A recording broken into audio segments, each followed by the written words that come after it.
Hello, my name is Bob Hugg. I'm a lifelong resident of Osage County. I was a high school history teacher at Santa Fe Trail for 39 years, and we are going to revisit JFK 60 years later. Overbrook, Kansas is a small town in northeast Kansas.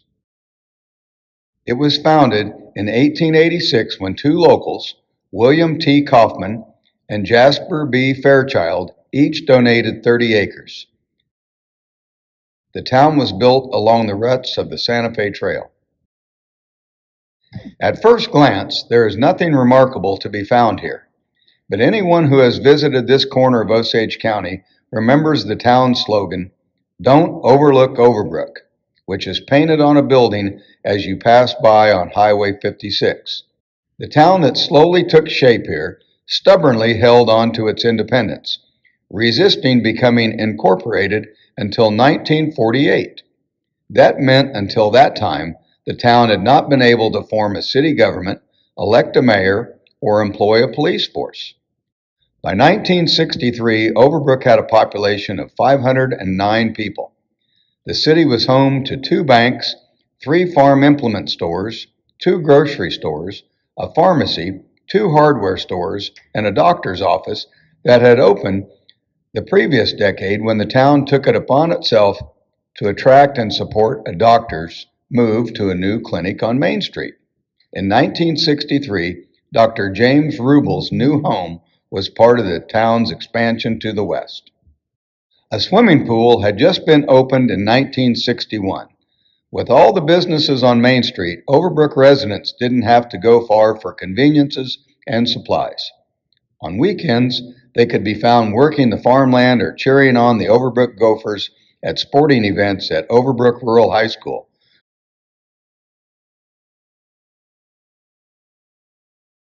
November 22, 1963 was one of those watershed moments in history. Everyone who was alive on that day remembers where they were and what they were doing when they first heard that President John F. Kennedy was shot and killed in Dallas, Texas. For the next hour, we will experience again the feelings of that historic day through the memories of some of our fellow Overbrook citizens. Well, I'm Peggy Tucker, and I was 7 years old when President Kennedy was assassinated, and I was attending a little country school. There were 3 grades in our room, and I had a total of 2 other students in my class. Ed Tucker. I was a freshman in high school. I'm Don Hilton. In 1963, I was 30 years old.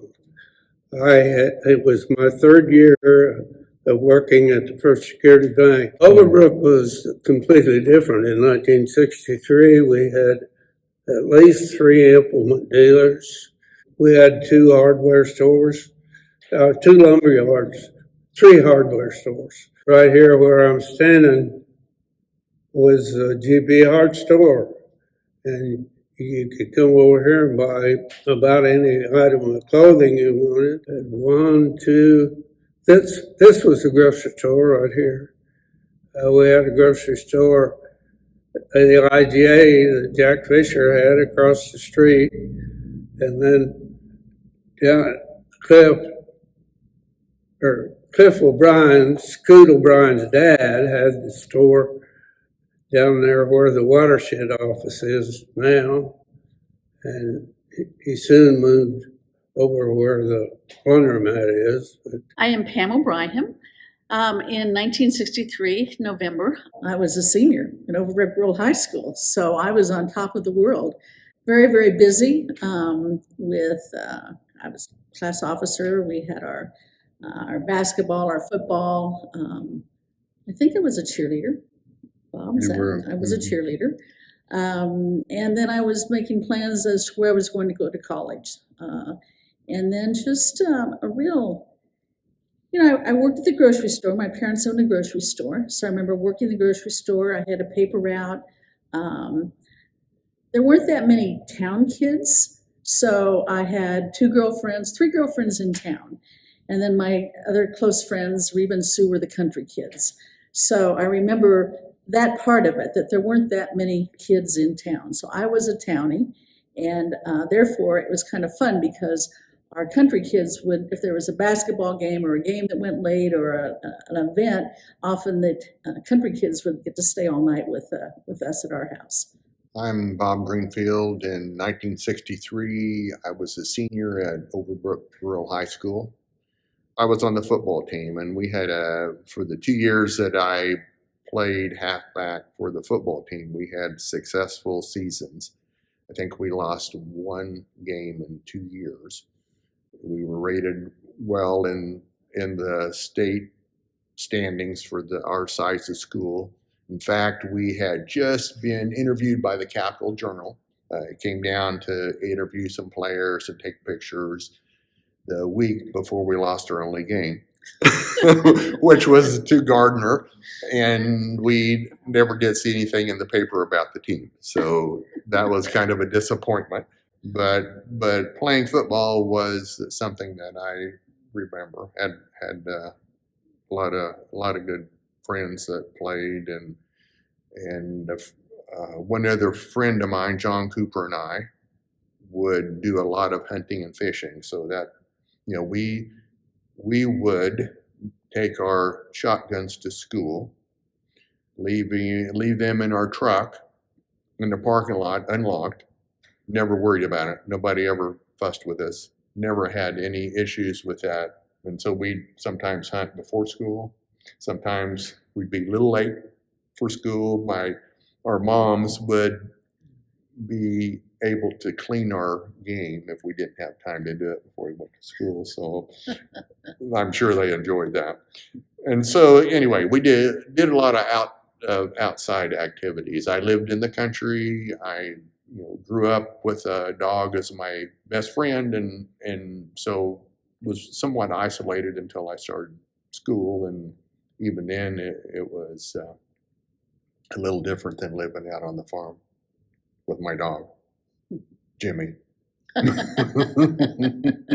I'm Gary Thompson, and in November of 1963, I was 15 years old and a sophomore at Overbrook Rural High School.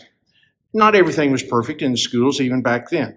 Probably one thing that has improved over time was there was a little more bullying back then, especially upperclassmen boys picking on underclassmen boys. They get their class rings and whop people on the head, some things of that type that I think are better now. But other than that, it was still, everybody had a lot of school spirit. For the sports activities or whatever, there was always good turnout, and everyone here, at least my feeling was that we were all proud to be a Gopher of Overbrook Rural High School. Maybe not so proud of the name Gopher, but we were proud of our school. In 1963, I was Ruth Peterson, living in Tonganoxie, a farm girl. Went to Tonganoxie High School. I was a senior in high school. I'm Bob Von Stein. I'm from New York originally, so I was out here on my own. My name is Paul Schmidt, and I was living in Topeka, Kansas in 1963. I was a fourth grader, so you're hearing this through the eyes of someone who was in elementary school. My name is Carol Anno, and on the day that John F. Kennedy was shot and killed in Dallas, I was 7 years old. I was attending school. I was in third grade at the Edwardsville Grade School in Edwardsville, Kansas. I'm Bob Hugg. In 1963, I was 4 years old, almost 5, when the Kennedy assassination took place. My name is Ben Sisson. In 1963, I was an 8th grader in Richland Grade School. I'm Diana Sisson. In 1963, I was Diana Howard. I was a freshman at Overbrook Rural High School. In the summer, my sisters and I wore our Girl Scout uniforms in the parade, and we marched with other kids. Our fairs were always a big deal. We loved them, and I miss them. But being back in that time in the 60s, it was a big thing that you look forward to. Everybody loved the fair, big crowds, big parades.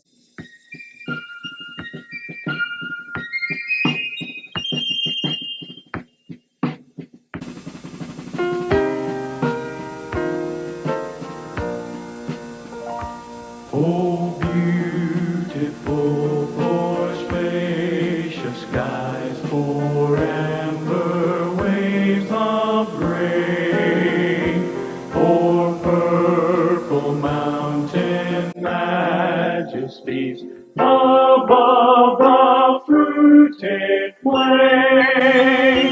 America, America, God shed His grace on thee, and crown thy good with brotherhood, from sea to shining sea. God bless America, land that I love. Stand beside her and guide her through the night with the light from above. From the mountains to the prairies, to the oceans white with foam, God bless America, my home, sweet home. God bless America, my home, sweet home. In 1963, President Kennedy had been in office for nearly 1,000 days, having been elected in 1960 by one of the narrowest margins in American history. As the 1964 election approached, the president started to hit the campaign trail in a bid for re-election. His schedule would take him on a swing to Texas with stops in San Antonio, Houston, Fort Worth, and Dallas. 2 years ago, I said that, introduced myself in Paris by saying that I was the man who had accompanied Mrs. Kennedy to Paris. I'm getting somewhat that same sensation as I travel around Texas.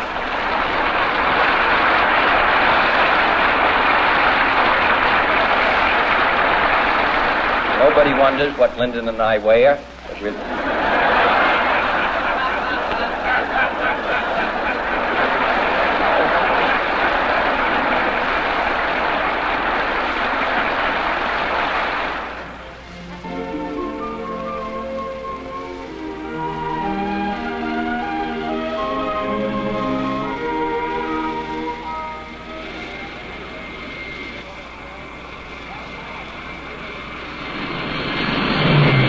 Friday morning, 11:37. The President's jet lands at the Dallas airport. Love Field.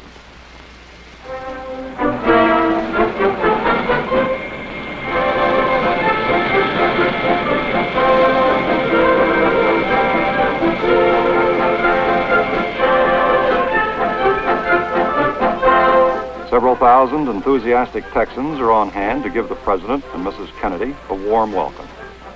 The usual welcoming committee presents Mrs. Kennedy with a bouquet of red roses.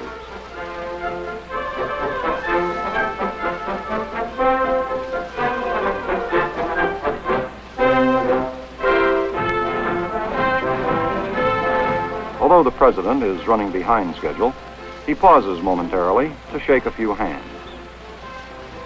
Mrs. Kennedy joins him in the throng of outstretched hands and cameras.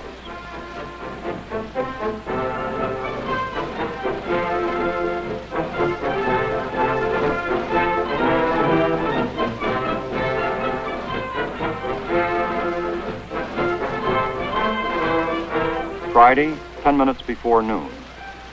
The motorcade begins the 11-mile ride to the Dallas Trade Mart, where the President is to deliver a major address. Governor and Mrs. Connally ride in the presidential limousine. In a downtown building, a gunman waits at a sixth-floor window, a high-powered rifle by his side. A radio newsman describes the motorcade. as it moves toward the Dallas Trade Mart. The President's car is now turning onto Elm Street, and it will be only a matter of minutes before he arrives at the Trade Mart. I was on Simmons Freeway earlier, and even the freeway was jam-packed with spectators waiting their chance to see the President as he made his way towards the Trade Mart.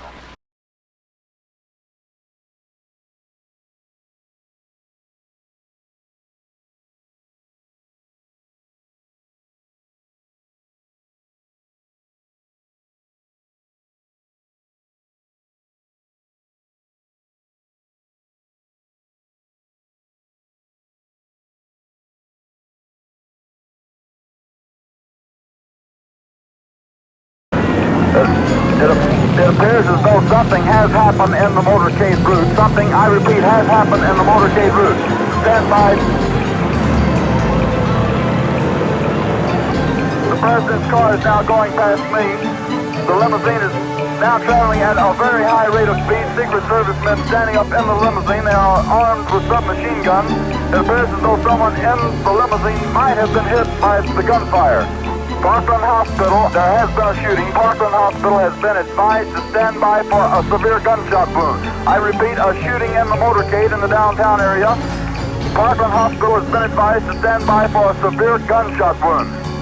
The presidential car coming up now. We know it's the presidential car. You can see Mrs. Kennedy's pink suit. There's a Secret Service man, spread eagle, over the top of the car.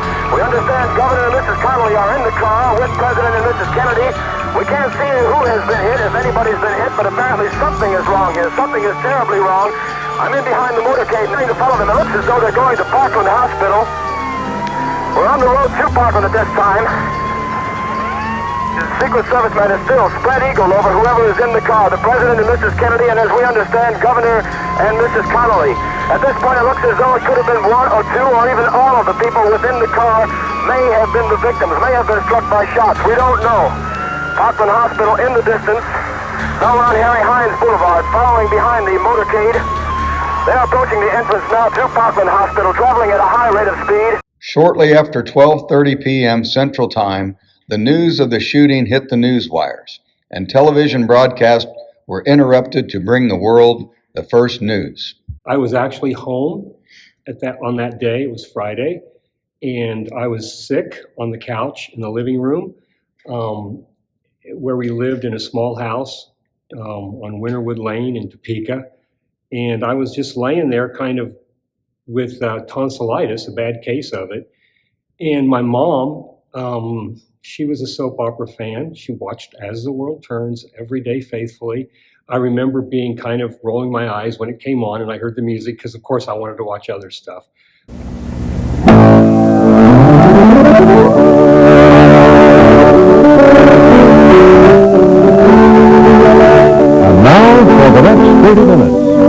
As the World Turns. But she was watching As the World Turns. About, I'm going to say maybe 10 minutes to a half hour into it, I don't remember exactly, there was the big announcement. He said something about not wanting her to have Thanksgiving dinner alone. He didn't think it was right. Very nice of the boy. And I thought about it, and I gave it a great deal of thought, Grandpa.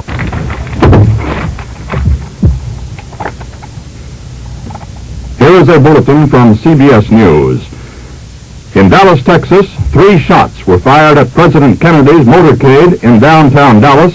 The first reports say that President Kennedy has been seriously wounded by this shooting. I happened to be near our newly installed drive-up window, which we just remodeled the bank in 1963, and we had the first drive-up window in Overbrook. But Jack Fisher come running to the window and just beat on it, and I turned on the speaker and he said, "Kennedy's been shot." And so that was where I found out. Right after that, my wife called from home and told me. I know we had no TV, so I don't know if the cook's, which was room right next to us, heard it on the radio or if someone had called my teacher to let us know. But I remember her coming in and announcing that President Kennedy had been shot, and she had no more details about it at that point. And I remember sitting there thinking, but we have Secret Service. How could someone shoot our president? And so what does that mean? Are we getting ready to be attacked by another country? I mean, we're just kind of all those things were going through my mind about, so what does this mean?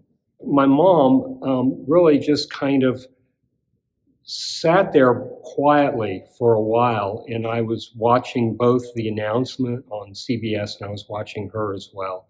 And she became very upset. And I just remember that upset look on her face when she kind of she went to the TV to turn it up, and then she looked at me and I noticed she was crying. And she was upset through this whole announcement thing. And I was in a chemistry class, which I was very bad at.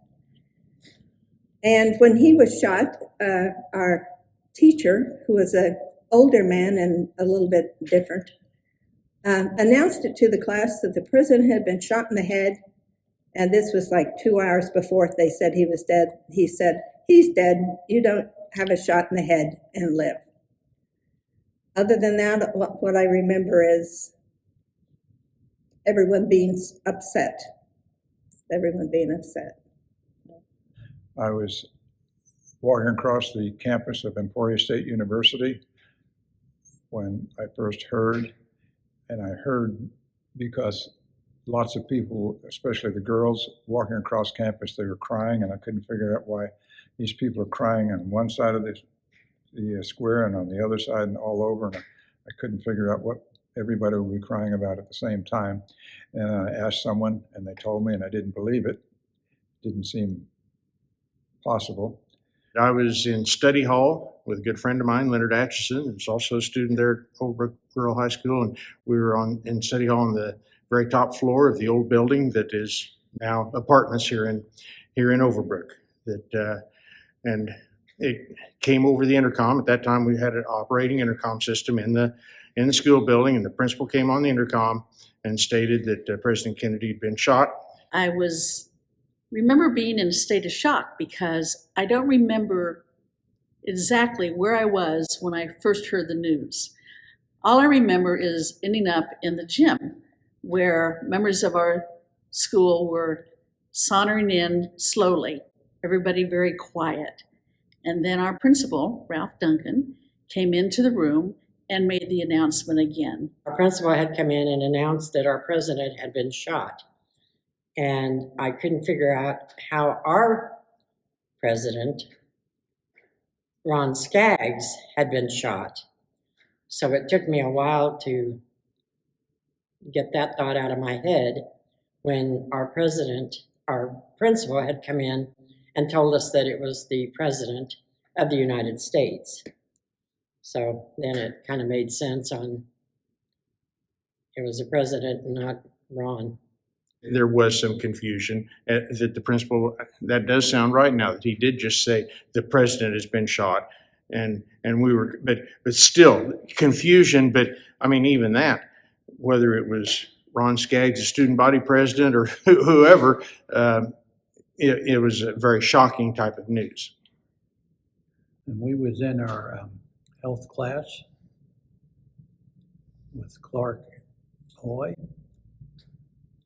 and our principal, Mr. Duncan, come in and told him what the president had been shot, and he got up and left the room. The class was on their own, and we never seen him the rest of the day. And you know, you get to thinking, why would somebody want to shoot the president? And so you didn't know what was going to come of this or what was going to happen. We were in, I believe it was physics class with Mr. Burkhalter. He was always quiet and well controlled. And I remember that our principal, Ralph Duncan, announced the shooting of President Kennedy, and as Mr. Burkhalter received the information. I remember that he slammed his book shut and just without saying anything got up and walked into his office, which was in the lab across the hall from our lecture room where we were having our lecture with at that time. I remember the principal of the school walking down through the gym, and we knew something was wrong because he always walked with his head up and kind of grinning. He wasn't doing that. Called us all in the classroom and said the president had been shot. Going back and watching television, Walter Cronkite was the man at the time, and he was very calm, and he even got emotional and broke up when they announced that the president had died.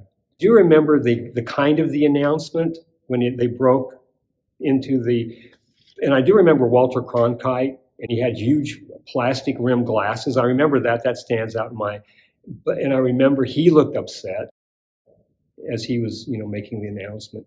And a few minutes later, he came back on the intercom and said that he had died, and that and we were dismissing school as soon as the buses could get there. My teacher, Mrs. Timberg, standing in front of the class in shock as the principal from our school came in and announced that John Kennedy had been shot and killed in Dallas. Just a moment. We have a bulletin coming in. We now switch you directly to Parkland Hospital and KBOX News Director Bill Hampton. The President of the United States is dead.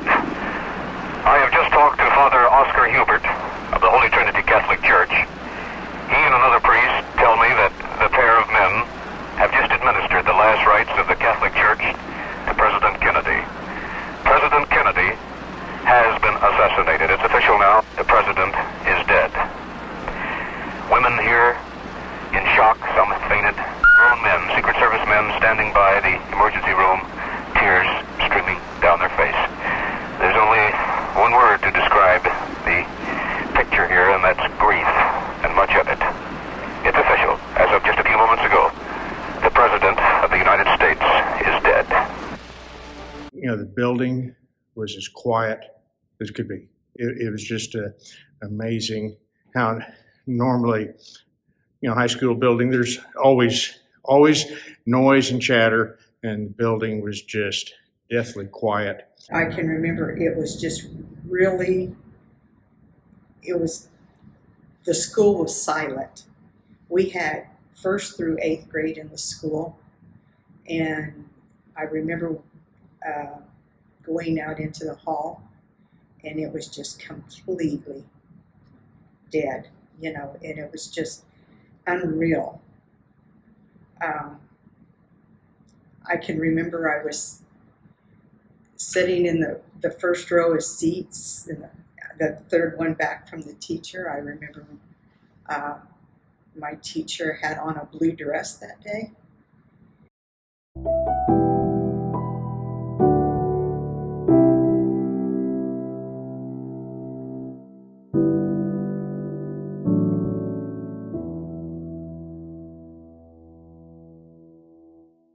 My classmates were pretty much just in shock. Nothing was said.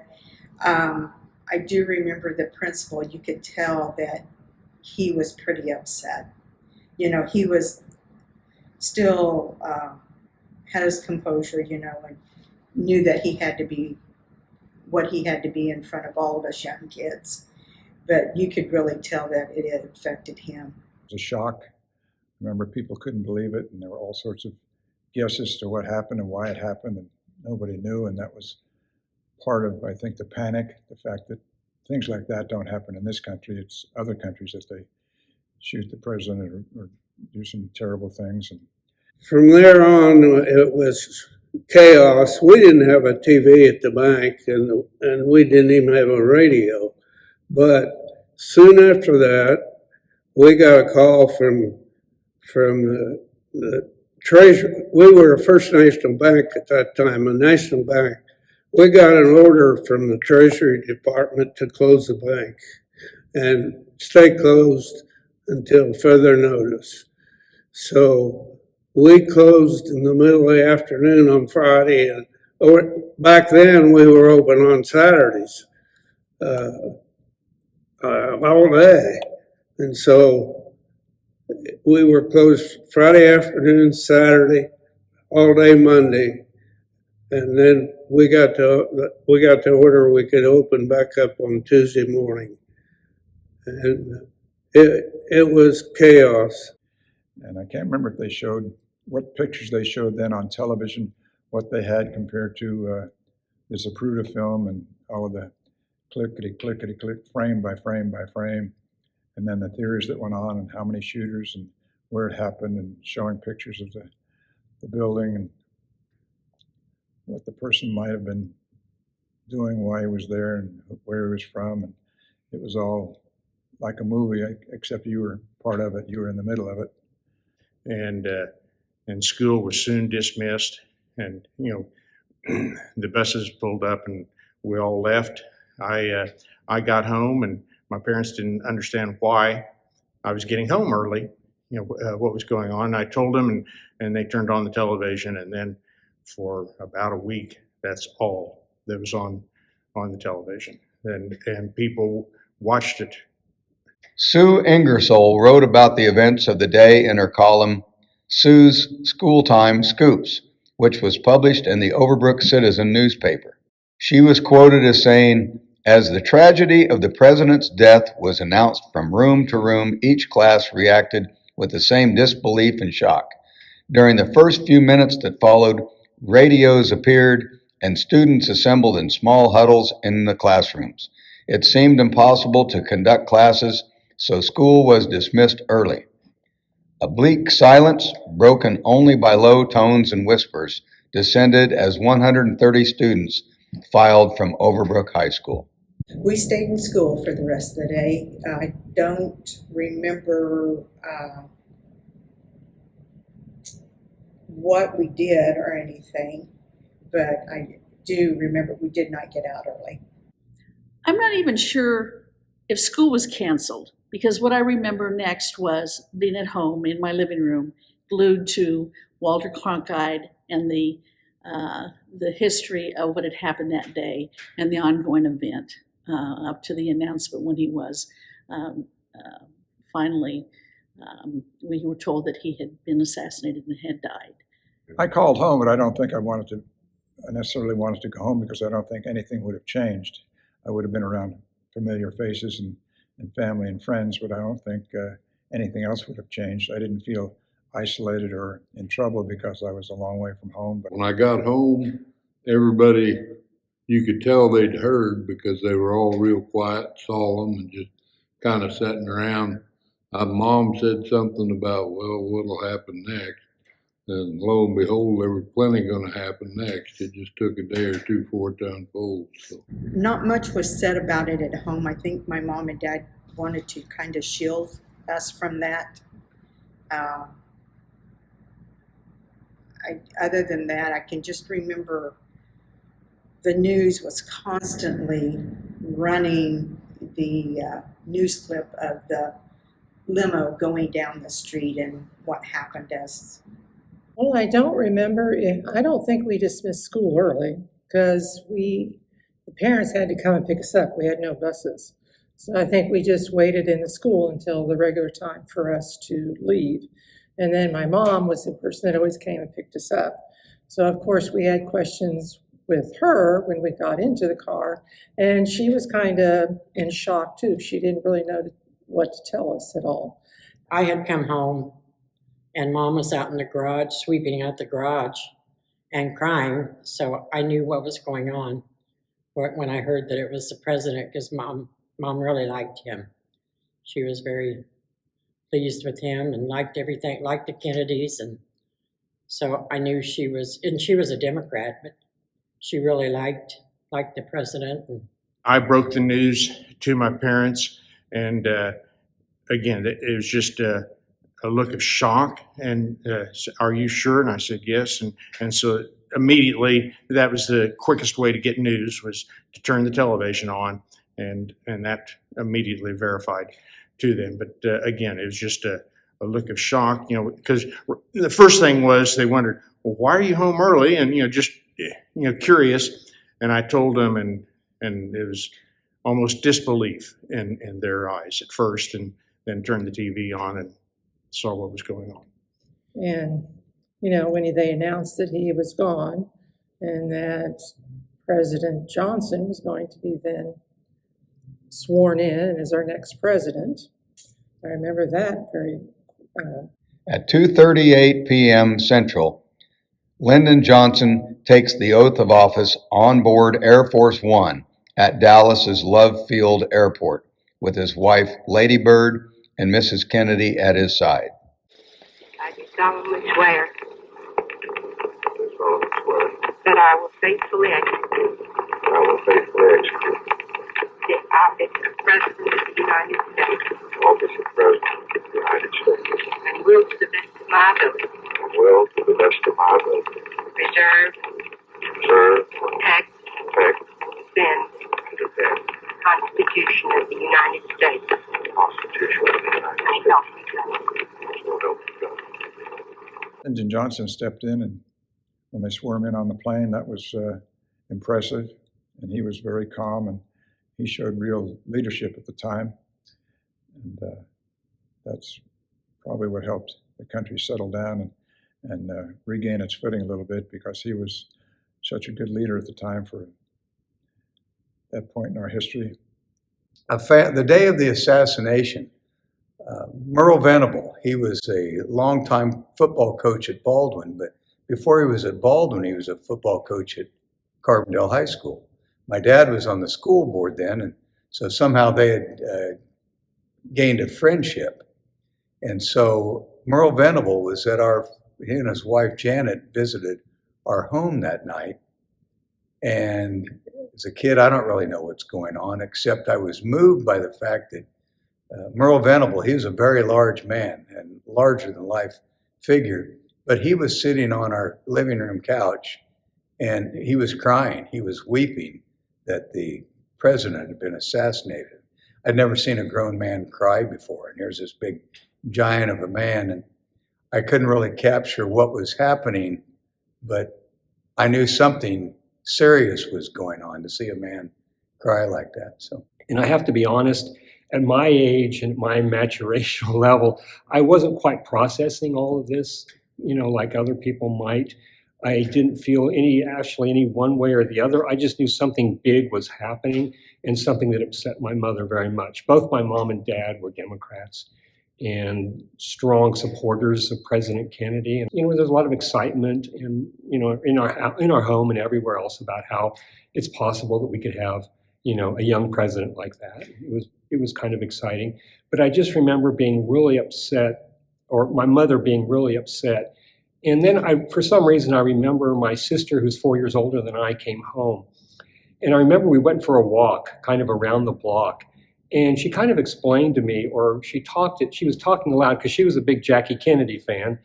And she was hoping Jackie would, would be okay and all that. But she really talked to me about what this might mean and how big of a deal it was.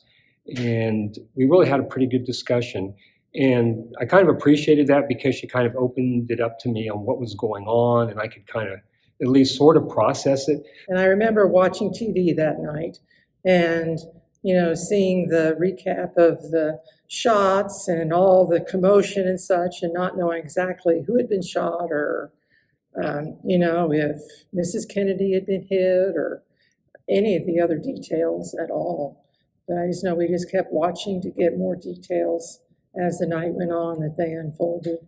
It was over and over them coming off of the airplane and talking about her outfit with the pillbox hat, and which doesn't seem very important, but that was something they talked about a lot. Yeah. And then over and over the ride and her climbing back and trying to help the Secret Service guy in. Selden and Dorothy are my parents, and they was watching the TV, and they was kind of at odds with what was going on and the information that they was putting out. I just remember feeling very alone, isolated. I had followed the Kennedy election. That was when I really first became interested in politics. I would have been around a freshman. And I was enamored with the youth of he and Jacqueline Kennedy. I was fascinated by the election because religion, Catholicism, was an issue, which puzzled me. So I don't recall who was with me. I remember later in the evening with my parents, but I don't remember being, for them trying to understand what had happened, or everybody was we just watched it in silence. There was no comments. My dad was a TV repairman. He did that until he was 65, which would have been in about like in the 1980 something, I guess. 65 from 1919, whatever that is. But he was repairing TVs, and that's one of the reasons we always watch the news, because he was always liked to have a good TV in the house. And so in fact, I always did my homework at the end of the kitchen table with the TV on in the other room, and never did have quiet time for my homework. So always watch TV. So I know that we couldn't watch anything on TV because everything was focused on the president assassination and all the news. So there were no cartoons for us to watch. We only had 3 channels in those days, not the 250 that we have today. So no cartoons. And my sister and I were playing checkers a lot. I just recall that that's what we did instead of being able to see the cartoons. At 11:21 a.m. Eastern Time on Sunday, November 24th, Lee Harvey Oswald was in the process of being transferred from one jail to another when he was shot by Dallas nightclub owner Jack Ruby. I remember seeing then when Jack Ruby, shot, that was on TV. That probably one of the few real, actual live murders, that have ever been televised.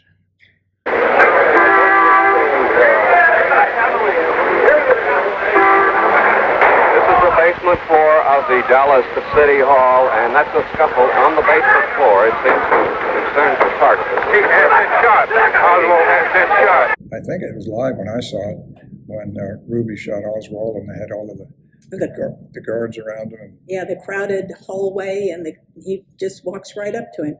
Well, there was quite a crowd, and how one person got in there with a gun with all the law, and he got away with shooting him. Who had all that set up? It just, kind of made you wonder. I just remember being upstairs in my room, and my uncle was living with us for a while to get treatment for his back. And I just remember him screaming out, "Holy shit." That's really what he said, just at the top of his lungs. And I had no idea, because he was a quiet man. He wouldn't do that. And I went, "What in the world?" And I went down there, and he just kept saying, "They shot him. They shot him." He was upset. And I went, and I really couldn't. I was trying to process all this, and I was seeing lots of confusion. And I did see it on TV, but I can't say I did, because I really didn't know what was going on. It was a confusing mess of people, and I did hear the shot and so forth on the rerun, later on.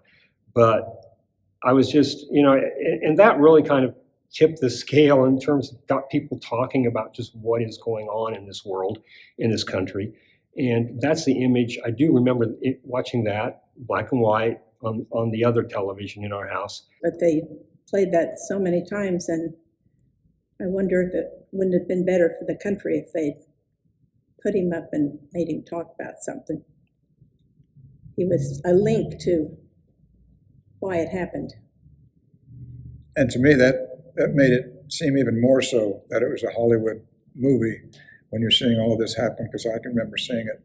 That seemed like that shouldn't have been. He had people around him, and they were in uniform and had guns, but there were so many reporters and so many people there that anybody could have snuck up and did what Ruby did, and that just added to the mystery of the whole thing. Why did that happen? That seemed like fiction. That didn't seem real. That shouldn't have been. There's no way that could happen, is what you're telling yourself, and yet it did. I recall that I knew Oswald was the bad guy, was the thing that stood out for me. And we lived in a 2-story house, so when our bathroom was located upstairs, so I'm sure instead of the boogeyman being up there, why I was concerned about Oswald being up there. And I remember when they shot Lee Harvey Oswald, I think they were transporting him from one place to another. And like they said, there was just people all around. And then again, you heard the shots and all the commotions from the camera, and you didn't know exactly what had happened until it was sorted out to us. Also on that Sunday morning, President Kennedy's body was carried on a horse-drawn carriage through the streets of Washington to the Capitol, where he would lie in state for 24 hours. I know that we watched the funeral, and, all of the military, that did the escorting or was with them. And I remember I just sat at home with my family and we watched our little black and white TV, which was all we had, but we watched the funeral and all the proceedings, and it was wall-to-wall coverage.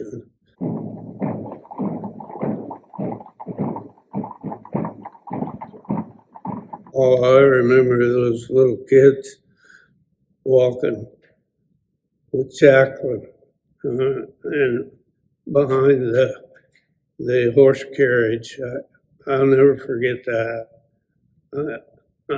I couldn't believe how organized that was, and that was a real funeral procession. I recall I was fascinated with John F. Kennedy Jr. Because he's about the same age as me at that time, or close in age, and so I was struck by the kids, and I recall him doing the famous, later on becomes the famous picture of the salute when his dad went by. And as far as the funeral procession, all I can remember from that is little John saluting. That was a picture that went around the world, and I've seen that many a times. It was a military funeral, so Kennedy's the riderless horse was being pulled behind the casket, and as a young boy, I was concerned that no one was riding that horse. Here's a horse with a saddle, perfectly well-saddled horse, and being a kid from a country, I was thinking, why is nobody riding that horse? So that was something that struck me. And then seeing the First Lady, Jackie Kennedy, kneeling down to kiss the casket. I remember seeing that as a kid. Of course, that's become a famous photograph from all of those events. I remember the funeral, all the people, and the casket, and the young families, and the grieving of the nation, which for me would have been the first time I would have witnessed something like that.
The funeral, of course, we followed very closely, and I just remember all of those scenes, just about all of them.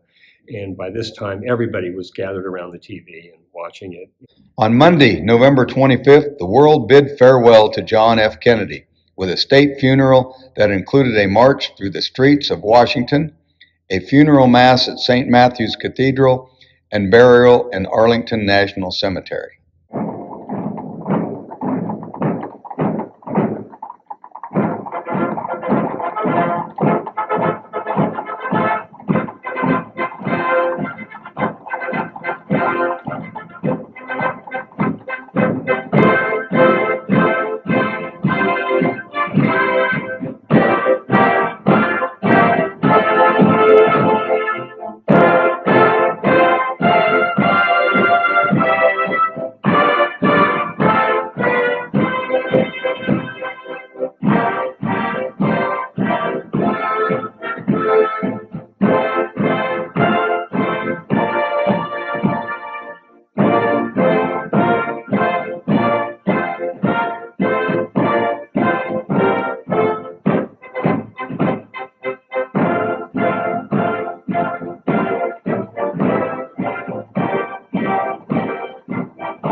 But I just remember going back to school and things being kind of odd, out of whack. The nuns at my Catholic grade school were very upset. And being Catholic and practicing Catholic, it was a big deal because President Kennedy was Catholic, of course. And I remember the school made a big deal of it. And it was a major thing. I also remember them doing something that I don't ever remember the church doing. For any non-religious person, but we have what are called holy cards. They're small cards with usually pictures of saints or beatified individuals. And they actually issued a President Kennedy card. I just remember that I thought it was different that they had a picture of President Kennedy on a holy card, and they were in the sacristy of the church. And it must have had huge impact on the church as well, or the people of the church.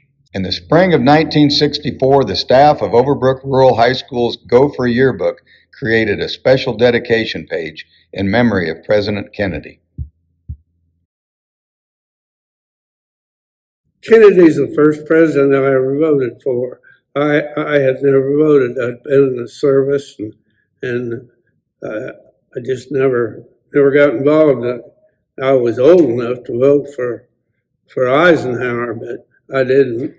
So, and I really liked Kennedy. So, it was tough. I do not think about that day, maybe because I wasn't a Democrat. But I do think it could have changed things. It might have made a difference. Vietnam, would he have handled it differently? Even though he's the one who kind of started it, would he have handled it differently and gotten out sooner? It was something that we wouldn't want to experience again, because the country seemed paralyzed. It seemed like nobody knew what was going to happen next and what we were going to do. And 9/11 actually seemed to even have as much or more impact on the students than when Kennedy was shot.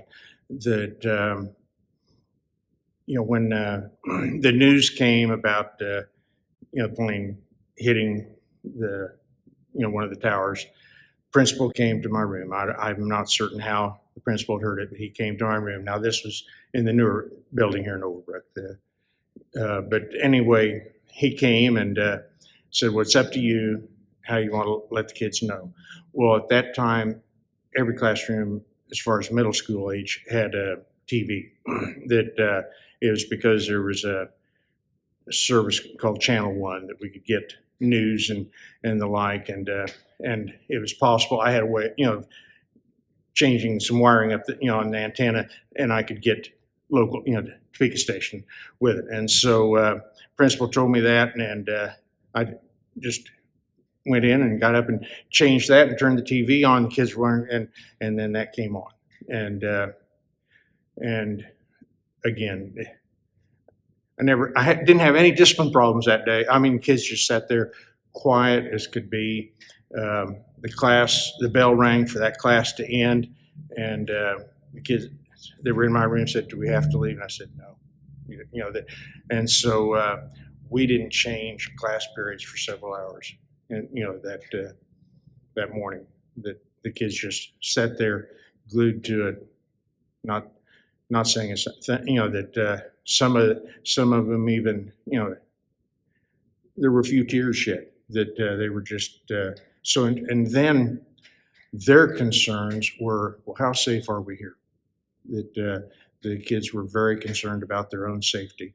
And so comparing it, the silence in the classroom was so similar, and even maybe more so with 9/11 than it was with Kennedy. The Challenger was shocking, but not to the degree of either of these other two. As far as how it affected kids in a school, in a school setting at that time, because normally, because I typically taught 7th and 8th graders, and they're not known for being real quiet, reserved. I know I'm probably different from a lot of people, but I still don't think we have all the information about that. I have never believed he acted alone. And I'm not sure Jack Ruby wasn't in on it, because he had cancer and was dying. So I'm just not sure. Someday, they haven't released it all. Someday maybe they will. I don't know. But I don't think we know the truth. I guess I look back at that time, and it seemed that the country was more united and really was behind President Kennedy more than a lot of the presidents since that time. I was a Republican at that time, always have been, unfortunately now. But anyway, it just seemed like the country was a lot more united then than certainly they are now. That's one of the things that I think back about the Kennedy years, is there seemed like had more going on for the country. And that was, for me, that was the pre-Vietnam years and the Cold War, those kinds of years. And when I think back, I think, as Bob said, I think that we were much more together, united. But I also kind of thought it was I felt more of an innocence, and maybe that was because of my age. An innocence and it was a simpler life than what we had now. And the assassination was like an awakening. And then I think of it for me, after the assassination and then the Vietnam War, and you look at where we are today. So I look back to that time and I think about, well, it was a Camelot, so to speak, for the Kennedy family, and that's what they brought, and that's somewhat of what I remember. It was the beginning of more chaos and really more risk, and just a difference in the society now than it was then. Now you got to go through pre-check. You got to go through security at the airport. It's just nothing back then. You just walked out, got on the airplane, and nobody worried about anything.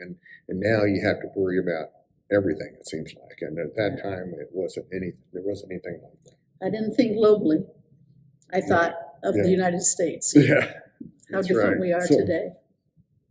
I tell you what I've been thinking about lately is that it might happen again. We got a lot of turmoil between the parties now, and And there was some back then, but I'm not sure that's why Kennedy was assassinated, but I think about that.